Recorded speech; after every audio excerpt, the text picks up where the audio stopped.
Boa tarde, Felipe. É um prazer dividir essa tarde com vocês. Eu diria o seguinte, Felipe: nós estamos vivendo o primeiro ano do governo do Jair Bolsonaro, não chegamos nem ao final do primeiro ano, e graças ao Supremo Tribunal Federal, a campanha presidencial de 2022 foi antecipada em mais de 3 anos.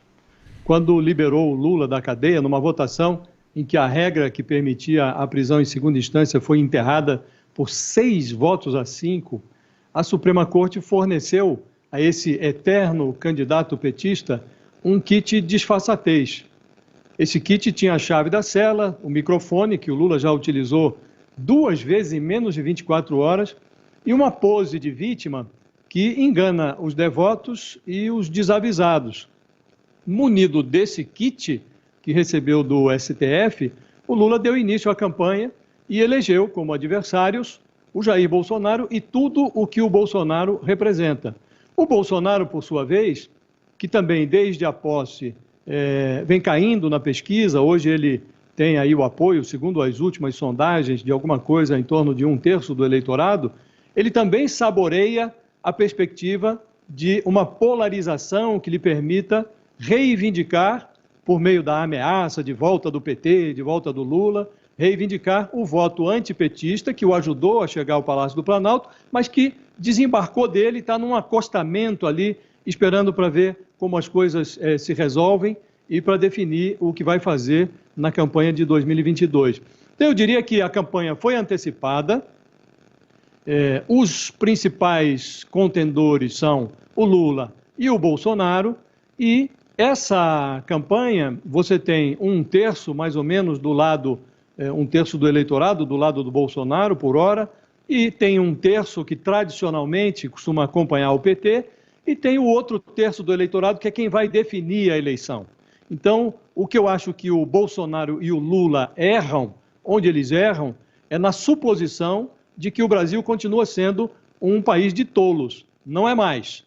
Então, o brasileiro já não se deixa enganar por qualquer discurso vazio. Então, o Lula saiu da cadeia, está livre, mas ele continua aprisionado àquele discurso cínico que tenta fazer as pessoas acreditarem que não houve o assalto, que todos sabem que ocorreu no Estado brasileiro, e que a Dilma Rousseff, que é uma obra do Lula, não produziu a ruína econômica que enterrou a economia brasileira e que nós estamos vivendo os reflexos até hoje.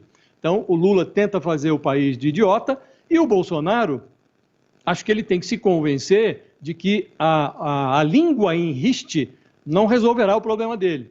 Ele precisa apresentar resultados econômicos. Então, nós estamos passando já a fronteira do primeiro ano de governo, já não dá mais para o Bolsonaro ficar apenas atacando os adversários. Então, se ele imagina que atacando o Lula e apresentando o Lula como uma ameaça à democracia brasileira, ele vai resolver os problemas dele, não vai. O brasileiro quer resultados, quer comida na geladeira, quer empregos de volta. Então, é preciso que essa economia, que a política econômica do ministro Paulo Guedes, que ele tenta implementar, que ela comece a dar resultados. E esses resultados têm que aparecer na forma de empregos e na forma de prosperidade. Então, esse é o quadro. E no discurso de hoje, o Lula tenta se apresentar como um mágico, só que ele não consegue mais retirar coelhos da cartola. Cada frase dele é um gambá novo que ele tira da cartola, e a coisa mais cínica que eu ouvi no primeiro discurso lá em Curitiba e no discurso de hoje em São Bernardo, é uma menção que ele faz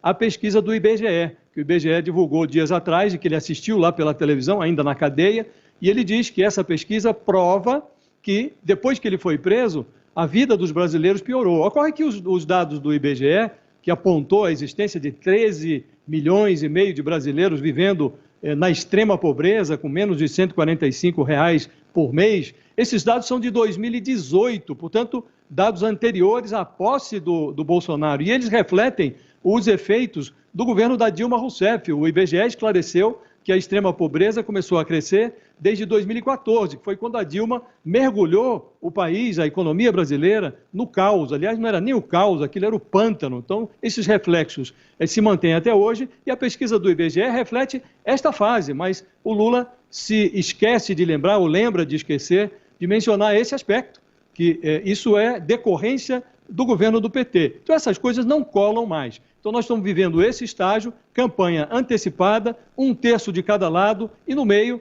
o terço que vai definir a eleição, e o centro político brasileiro virou um latifúndio à espera de ocupação. Esse é o cenário que eu vejo.